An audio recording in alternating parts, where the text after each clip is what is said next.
अग्रपीठाधीश्वर राजेंद्र दास जी देवाचार्य महाराज के चरणों में प्रणाम और सभी संत जो विराजमान हैं उनके चरणों में प्रणाम और सभी कार्यकर्ताओं के भक्तों को बहुत बहुत नमस्कार।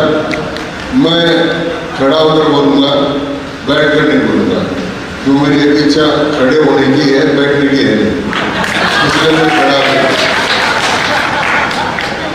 तो मैं दो चार बातें निवेदन करूँगा। सबसे पहले तो मैं बहुत जुलूसों में, बहुत प्रदर्शनों में, बहुत शोभा यात्राओं में जयपुर में भाग लिया, लेकिन इतने कम समय में इतनी व्यवस्थित, इतने अधिक जोश के साथ और केवल 1.5 किलोमीटर में 3 घंटा लगे, ऐसी भव्य शोभा यात्रा आज राजेंद्र दास जी महाराज की जयपुर नगर में इसके लिए आप सबको तो धन्यवाद देना ही चाहूँगा, कौशल जी को भी सबको धन्यवाद दूंगा, व्यवस्थापकों को सबको धन्यवाद दूंगा, लेकिन ये महाराज के नाम का भी प्रताप है।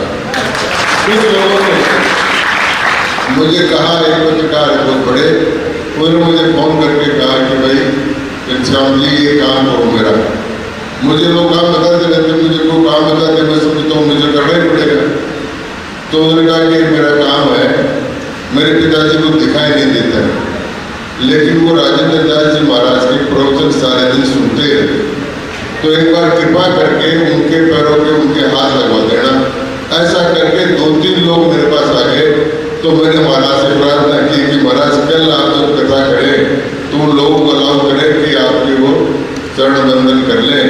तो अब मैं ये बात इसलिए बताई कि ये नाम का भी प्रभाव है कि आज इतने जोर से हुए, लेकिन थकान नहीं हुई किसी को, और थकान होने का महाराज कारण है कि गोविंद देव जी के चरणों में जब जो ही कोई आदमी जयपुर का आता है, थकान उसकी सारी समाप्त हो जाती है।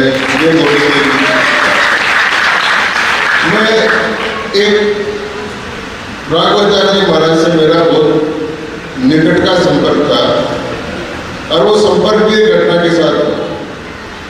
मैं 1980 में एमएलए बन गया था, 40 साल से ज्यादा हो गए हैं।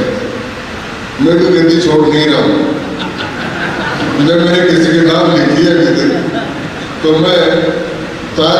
मैं उनके यहाँ चला गया आश्रम में, तो महाराज ने मुझे पूछ लिया, वो बड़े थे, 5-6 महीने हुए थे उनको। उन्होंने कहा कि घनश्याम जी 4 किलो, मैंने कहा पी लेंगे, तो नेता ने मना करते नहीं चाय पीने के लिए, किसको नाराज करेंगे। अब महाराज के पास न दूध था आश्रम में, न चीनी, तो काली चाय बनाकर मुझे उन्होंने दी। ऐसी स्थिति में राघवाचार्य जी महाराज ने रवासा की पीठ को संभाला। तब से लेकर आज तक उस पीठ की बहुत तरक्की हुई। राघवाचार्य जी महाराज में शिक्षा मंत्री बना, तो मैंने उनसे आग्रह किया कि आप संस्कृत अकादमी के अध्यक्ष बन जाए राजस्थान के। उन्होंने मना किया, लेकिन मैंने कहा कि आप मना कर नहीं सकते, अपनी तो मित्रता है, गुरु शिष्य की भाव है नहीं, तो मैं मित्र के नाते आपसे आग्रह करता हूँ। मैंने वो आदेश निकाल दिया, और महाराज ने संस्कृत अकादमी का अध्यक्ष बनना स्वीकार कर लिया। और उसके बाद में 34 वेद विद्यालय मेरे शिक्षा काल में संचालन किया। उनके लिए पोस्ट बना, बहुत लंबी बात है, मैं समझ नहीं लूंगा। 2015 में मैं अपने खेत में बैठा हुआ था, वो मिलने आए, चलकर आए, तो कहा घनश्याम वहां पर आऊं। तो मैं जिस काम से गया था, मैंने काम छोड़ा, और मैंने कहा महाराज मेरी गाड़ी में बैठो। गाड़ी में बैठे बोले कहाँ ले जा रहे हो? वो आप गाड़ी में बैठ जाओ। और मैं उनको सीधा सवाई मानसिंह हॉस्पिटल में लेकर आ गया। डॉक्टर एस एम शर्मा ने 7 दिन तक उनकी चिकित्सा की। उससे जो ही वो हॉस्पिटल से ये छुट्टी लेकर गए, उन्होंने 2015 में महाराज के नाम से अपना वसीयत जिसे कहते हैं, गुडविल कहते हैं, इच्छा कहते हैं, वो खुद घोषणा पत्र उन्होंने लिख दिया, और लिखकर 2 आदमियों के दस्तखत कराए, 5 ट्रस्टियों के दस्तखत कराए, और वो अपने पास रखा। लेकिन 27 तारीख को वासियों ने मुझे फोन किया कि आप आइए, मैं जब प्रमुख आपसे कराता हूँ। मैंने कहा महाराज मैं से करा देता हूँ। तो मैं चला गया। तो जाकर मैंने कहा कि महाराज आ रहा हूँ मंदिर में। बोले मंदिर में नहीं, मैं आपके घर पर ही आऊंगा। तो घर पर आ गए, चाय कॉफी पीते नहीं थे। उस दिन मुझे कहा कि कॉफी बनाओ। कॉफी बनाई तो वो हमारा जो लेकर को बना के लेकर आया, वो कप में ले आया, बड़े कप में, कॉफी का जो कप होता है उसमें। उनका सुनो, मैं प्रपंची महात्मा हूं, मैं नहीं पीता इसमें, स्टील के चांदी के गिलास में मंगाओ। तो फिर हमने उनको गिलास में मंगाई। फिर उन्होंने कहा चीनी डालो इसमें। हमारा चीनी डाली हुई है, उन्होंने और डालो, 1 चम्मच डाली, फिर और डालो, 2 चम्मच डाली, और डालो, 3 चम्मच डाली। फिर मैंने वो फिर पिलाओ, तो उनके कटोरी में डालता गया, वो पीते गए। 1 घंटा लगा मुझे। फिर उठकर जाने लगे, तब अचानक मुझे कागज पकड़ा है। मैंने देखा नहीं। कागज में वो हमेशा देते रहते, कई लोग उनके पास आते थे काम कराने वाले, और मैं उनको मिलता था, पकड़ लेते थे, काम कराओ इसका। तो मैंने देखा किस काम की एप्लीकेशन होगी। उनका पढ़ो इसको, पढ़ो। तो उनका इच्छा पत्र लिखा हुआ था, बसें लिखी हुई थी महाराज के नाम से। तो मैंने उनसे कहा महाराज मैं 78 साल का, आप 72 साल के, वैसे आप मेरे से बहुत ही बड़े हो, पूज्य हो, लेकिन आपसे कम उम्र आदमी को देखकर जाऊंगा कि आपके बात हो रही हो तो आपके पहले चले जाऊंगा। तो नहीं यार, आप मजबूत आदमी हो, मैं आपको देखकर जाता हूँ जिस काम को पूरा करना। मैं आ गया, और 2 दिन बाद एकादशी के दिन उन्होंने अपना शरीर छोड़ दिया। तब मेरा एक कर्तव्य बना, तब तक परम पूज्य राजदास जी महाराज को इस बात का पता नहीं। जब महाराज का स्वर्गवास का आपको पता लगा, आप पथपेड़ा से रवाना हुए, तो जब आ रहे थे तब मेरी महाराज से पहले बार टेलीफोन पर बात हुई। इसके पहले मेरी महाराज से कभी टेलीफोन पर बात नहीं हुई थी। फिर महाराज आ गए।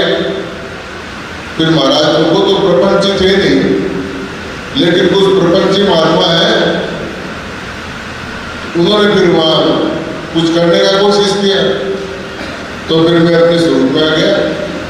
अब मैंने कहा भैया देख लेना आगे। तो वो सब शांत हो गए। फिर महाराज को मैं प्रार्थना की। महाराज ने कहा कि अगर वो जिंदा होते और मुझे कहते तो मैं कभी स्वीकार नहीं करता, मुझे इतना समय नहीं है।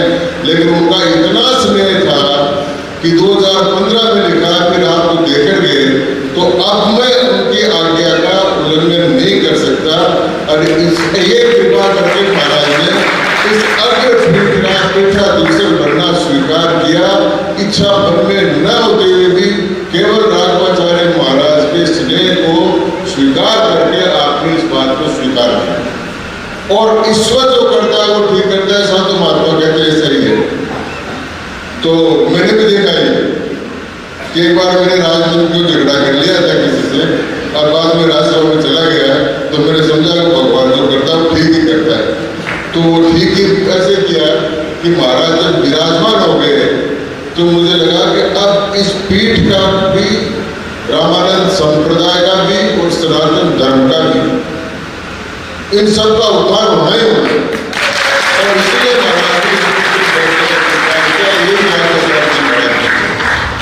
और इसका मुझे उदाहरण जब मिला, रामदेव जी महाराज जो योग गुरु, उनसे मेरी मित्रता है। तो वो आए थे, उनको निमंत्रण नहीं दिया महाराज ने, फिर भी वो चार्टर्ड प्लेन लेकर वहां पर महाराज से मिलने के लिए आए। अब मैंने पहली बार उनको देखा। मैं भी जब उनसे मिलता हूँ तो मेरे से पैर नहीं छुआते, मेरे हाथ बाहर डालकर बैठ जाते। तो उस दिन आए और आकर दंडवत प्रणाम करके महाराज के पैर पकड़ लिए, और 2 मिनट तक छोड़ा ही नहीं। फिर महाराज ने जबरदस्ती मुझसे छुड़ाया, पास में बैठाया। ऐसे ही बागेश्वर धाम के बाबा राधा कृष्ण शास्त्री है, उन्होंने भी दंडवत प्रणाम करके महाराज के पैर पकड़ छोड़ लिए। फिर वो दोनों मेरे साथ मेरे घर पर आ गए खेत पर। तब मुझे रामदेव जी महाराज ने कहा, ऐसा उन्होंने पहले कभी नहीं कहा। उनका घनश्याम सुनो, वो साधु संत है और उनसे मेरी मित्रता जैसी है। क्या घनश्याम सुनो, क्या महाराज, ये जो राजेंद्र दास जी बोले, ये जो राजेंद्र दास जी हैं, ये भारत में सनातन धर्म की धर्म ध्वजा के वाहक,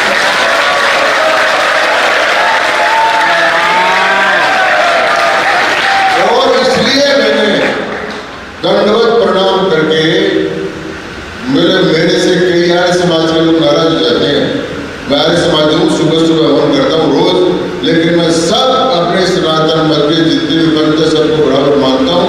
लेकिन मैं मानता हूँ कि राजेंद्र दास जी महाराज आज जिस प्रकार की धर्म ध्वजा लेकर चल रहे हैं वो हमारे सबके लिए गौरव की बात है। और घनश्याम जी को सुनो, मैंने सभा में कहा है कि इस पीठ के पुनरुत्थान के लिए पातंजलि योग पीठ जो भी कर सकेगा वो निश्चित रूप से करेगा। मुझे तुम बता देना, मैं निश्चित रूप से करूंगा।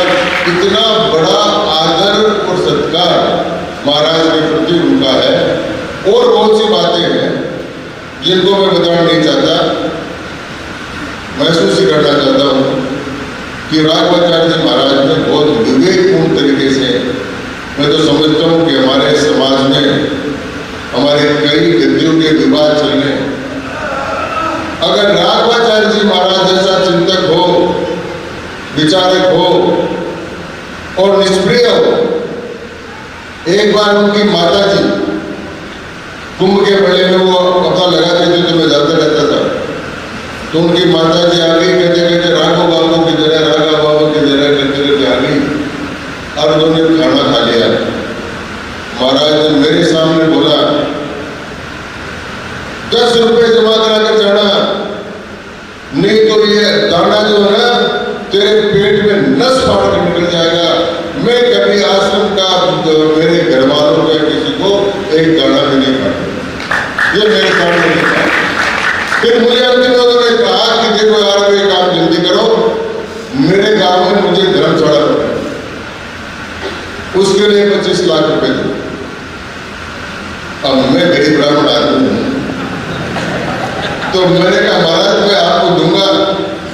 और मैंने राज्यसभा के नियम में संशोधन करवाया कि एक राज्यसभा का एमपी राजस्थान में दे सकता है, तो मैंने संशोधन कराया। और वो संशोधन इसलिए करा दिया कि मामा को ब्याह और माँ पुरस्कारी। उपराष्ट्रपति जगदीप जी धनखड़ सभापति और मैं एमपी, तो मैं मैंने कहकर संशोधन करा लियो कि एक एमपी 25 लाख रुपए दूसरे स्टेट में भी दे सकता है। तो फिर मैंने वो 25 लाख रुपए देकर उनके गांव में वो धर्मशाला बनवा दी, उस पर उन्होंने मेरा नाम भी लगाया। तो ये सब बात हुई। तो इतने सोचे समझे विचारक थे। और आज जयपुर शहर का सौभाग्य है, मैं जयपुर में इतनी बार एमएलए एमपी का चुनाव लड़ लिया, एमपी यहाँ से हूँ, सीकर और जयपुर मेरे दोनों घर हैं। आज जयपुर के कार्यकर्ताओं ने, जयपुर के नागरिकों ने जिस प्रकार महाराज आपका सम्मान किया है वो इसी आशा और अपेक्षा के साथ किया है कि जिस प्रकार आप सनातन धर्म की सेवा कर रहे हैं, जिस प्रकार आप गौ माता के संरक्षण के काम कर रहे हैं, जिस प्रकार अपने शरीर का ध्यान देकर लगातार हम धार्मिक कार्यों में अपना समय व्यतीत कर रहे हैं, और अब आप अग्रदेशाधीश्वर पीठ पर विराजमान हो गए हैं, और वो पीठ और गद्दा के पीठ दोनों एक ही पीठ है, इसलिए आपका बड़ा दायित्व हो गया है। और इसलिए जयपुर के लोगों ने आपको इतना बड़ा सम्मान दिया है। मैं ज्यादा बात साधु संतों के सामने ज्यादा बात करना उचित नहीं है, लेकिन ये बात प्रसंगवश थी, परिस्थितियों थी, इसलिए मेरा करने का कर्तव्य था और धर्म था, इसलिए मैंने अपने कर्तव्य का और धर्म का निर्वहन किया है। समय ज्यादा ले लिया तो महाराज के चरणों में प्रणाम कर मैं क्षमा चाहता हूँ। और उन सबको भी कुशल जी वगैरह सब कहा, उन सबको मैं बहुत बहुत आभार प्रकट करता हूँ। और भगवान करे कि अब महाराज के हाथ से वेद विद्यालयों का ही नहीं, वैदिक संस्कृति का, सनातन मत का अब रेवासा जो है वो केंद्र बनेगा और महाराज उस केंद्र के प्रेरणा स्रोत होंगे, प्रेरणादायक रहेंगे, प्रेरणा कुंज रहेंगे। और निश्चित रूप से राघवाचार्य जी महाराज ने जितना काम किया और एक जो अंतिम काम आपको बताने का किया, वो काम सारे जीवन के किए गए कामों से भी श्रेष्ठ कार्य था। इसलिए अब आप करेंगे, इनके साथ आपके चरणों में सादर प्रणाम। श्री ललिता पीठ की, श्री शत्रुघ्नावतार सिद्ध सम्राट श्री स्वामी कृष्णदास पयोहारी जी महाराज की, श्री स्वामी कीर्तिदेवाचार्य जी महाराज की, चंद्रकलावतार परम ऋषिकाचार्य जगतगुरु श्री स्वामी अग्रदेवाचार्य जी महाराज की, परम पूज्य प्रातः स्मरणीय साकेतवासी श्री रेवासा महाराज की, सब संतन की, यज्ञेश्वरी जगत जननी गौ माता की, श्री जानकी नाथ भगवान की, श्री रेवासा धाम की, समस्त पूर्वाचार्य परंपरा की, जगत गुरु श्रीमदाद्य रामानंदाचार्य भगवान की, श्री श्री चैतन्य महाप्रभु की, श्री गौर भक्त वृंद की, श्री रूप गोस्वामी पाद की, उनके प्राण प्यारे ठाकुर श्री राधा गोविंद देव जी सरकार की जय जय श्री राधे, जय जय श्री सीताराम, हर हर महादेव, जय गौर हरि बोल। श्री राधा गोविंद प्रभु शयन कर गए हैं और श्रीमद स्वामी अग्रदेवाचार्य जी की तो भावना है, महल में शोर करो जन कोय, पहरेदार सजग हुई रहियो, आवागमन न होए, महल में शोर करो जन कोय, नूपुर दाब चलो मोरी सजनी, रुनक झुनक नहीं होए, अग्र अली जी के प्राण जीवन धन, युगल रसिक रहे सोए, महल में शोर करो जन कोय। तो इस आचार्य चरण की भावना के अनुरूप युगल श्री राधा गोविंद शयन कर रहे हैं और उन्हें शयन करने में कल 3 बजे से दास को भगवान राधा गोविंद देव जी की, आप सब वैष्णवों की, संतों की सेवा में उपस्थित होना है। इसलिए जो कुछ कहना है उसे हम कल ही कहेंगे। अलग अलग नाम लेने से बहुत विलम्ब होगा। पूज्य श्री बाहुली पीठाधीश्वर जी के सहित विराजमान सभी पूज्य महापुरुषों के चरणों में, सभी संतों के चरणों में, सभी महापुरुषों के चरणों में हम यथायोग्य सादर दंडवत प्रणाम निवेदन करते हैं। और सच्ची बात तो ये है कि आज जो कुछ हुआ, हमको ऐसा लगता है कि श्री राधा गोविंद देव जी ने और रेवासा के शिव ठाकुर श्री जानकीनाथ जी ने और रूप गोस्वामी जी जिन्होंने श्री गोविंद देव जी को प्रकट किया, उन्होंने और श्री अग्रदेवाचार्य जी महाराज ने, श्री स्वामी सरस माधुरी शरण जी महाराज ने, इन सभी आचार्यों ने, ठाकुर जी ने आपस में अज्ञात गुप्त मंत्रणा कर ली होगी। विनाशी है, मलमूत्र का भांड है, कलियुगी शरीर है, अनेक दोषों से ग्रसित है। यह सम्मान इस शरीर का नहीं है, यह सम्मान श्रीमद स्वामी अग्रदेवाचार्य जी महाराज का सम्मान है, संपूर्ण आचार्य परंपरा का सम्मान है। परम पूज्य साकेतवासी श्री का सम्मान है। ठाकुर जी अपने जनों के भीतर प्रेरणा करते हैं। लोकेश जी के मन में सब ठाकुर जी ने, आचार्यों ने, संतों ने मिलकर प्रेरणा की और इन्होंने आपस में चर्चा करके सब लंबा चौड़ा काम सब कर लिया। इधर सबकी अवस्था भी लगभग समान है। इधर लोकेश जी, उधर आशीष जी, ऋषभ जी, रास बिहारी जी, कुंज बिहारी जी, सब इनकी मित्र मंडली मिल गई और फिर क्या रचना कर दी तो ठाकुर जी जाने, ये लोग जाने। हम तो सहसा से आए हैं।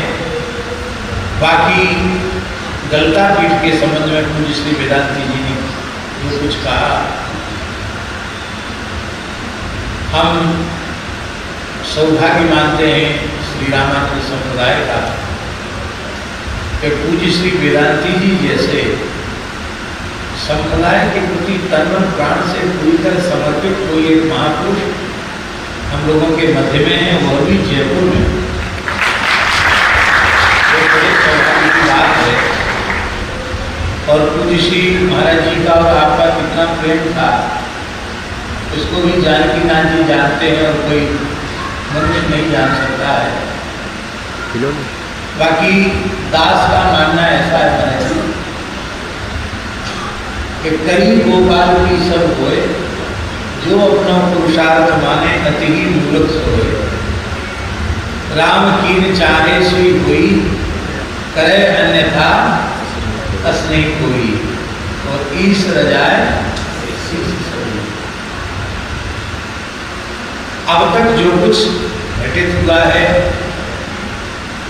दास के जीवन में, वह अपने पुरुषार्थ से, अपने प्रारब्ध से, अपने श्रम से नहीं, श्री हरि गुरु संतों की, गौ ब्राह्मणों की, वैष्णवों की अहेतु की कृपा से जो कुछ अब तक अच्छा हुआ है और जो हो रहा है वो भी इनकी कृपा से हो रहा है। आगे जो होना है वो भी इनकी कृपा से भी होना है, ऐसा विश्वास है। और हमारे तिवारी जी, घनश्याम जी ने अभी अपने हृदय के भाव व्यक्त किए ही, सब बात सबके सामने नहीं रखी जाती है, लेकिन दास को जब श्री जानकी नाथ जी ने और महाराज जी ने अपने चरण सेवक के रूप में स्वीकार किया तो हम तो मन में ये था कि महाराज जी का उत्सव बहुत बढ़िया से बढ़िया हो रहा है। और थोड़ी सब बात करते थे तो हमको भी थोड़ी बहुत चिंता होती थी, लेकिन मैंने एक ही बात आपसे कही। मैंने कहा कोई कार्य 19 नहीं होना चाहिए, 21 से 21 होना चाहिए और श्री जानकी नाथ भगवान सब करेंगे। भारत संस्था लगभग संपूर्ण साधु समाज उपस्थित हुआ और दक्षिणा कितनी बटी वो बता देंगे। हो सकता आयकर वाले पूछने लग जाएं कि पैसा कहाँ से आएगा। लेकिन सच्ची बात है, ये आयकर वालों का हिसाब किताब नहीं है, ये जानकी नाथ जी का हिसाब किताब। इसमें भगवान ने जिन भाग्यशाली जीवों को निमित्त बनाया है वे भाग्यशाली। बाकी कर्ता कारिता जैसा वाल्मीकि रामायण के सुंदरकांड में श्री हनुमान जी ने कहा है रघुनाथ जी के संबंध में, वो कर्ता भी हैं और कारिता भी, करने वाले भी हैं और कराने वाले भी हैं। और अपने बल से नहीं, हरिगुरु संतों की कृपा के बल से जो सिद्ध सम्राट शत्रुघ्नावतार श्री स्वामी कृष्णदास पयोभारी जी महाराज, जो आज भी सदैव विराजमान हैं, जिन्होंने देह का विसर्जन नहीं किया, ऐसे श्री पयोभारी जी महाराज कहीं गए नहीं, यही हैं। और उन श्री पयोभारी जी महाराज की कृपा से, राधा गुरुदेव जी की कृपा से, जानकी नाथ जी की कृपा से और समस्त पूर्वाचार्यों के सत्संकल्प से शीघ्रातिशीघ्र गलता का गौरव भी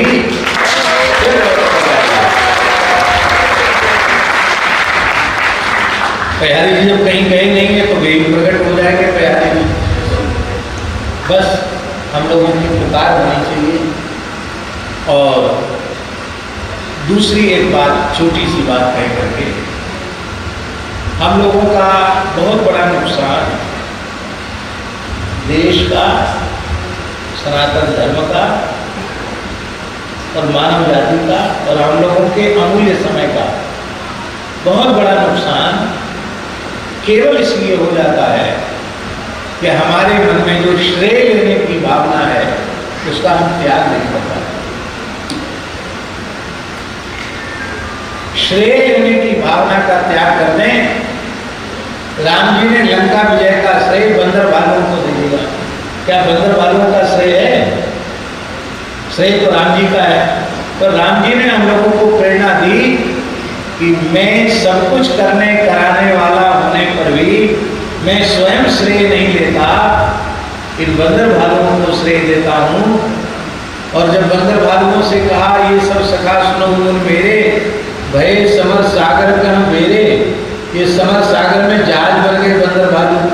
बंदर भालू सोचे भैया हमारे ऐसी शक्ति है नहीं, राम जी क्या बोल रहे हैं।